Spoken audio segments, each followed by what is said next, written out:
Do you have horseshoes that you strictly put on for shows, and then once they come off the show, for them to be like walking around on the property, around the pastures and stuff? Do you physically switch those shoes out, or do you leave the same shoes on? Typically, once a horse is shoed, we'll run it for the shoeing cycle.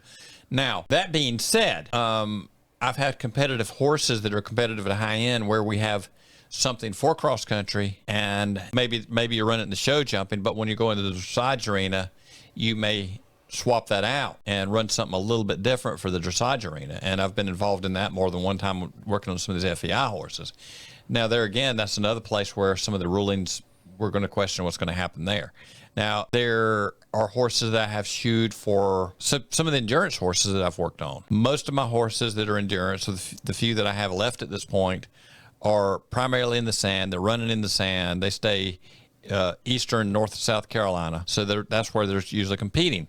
And these are hardy little Arabs with hardy little feet. They're not show ring bred Arabs at all. They're more like, they're Arabs that went across the desert, right? So they do well where they are.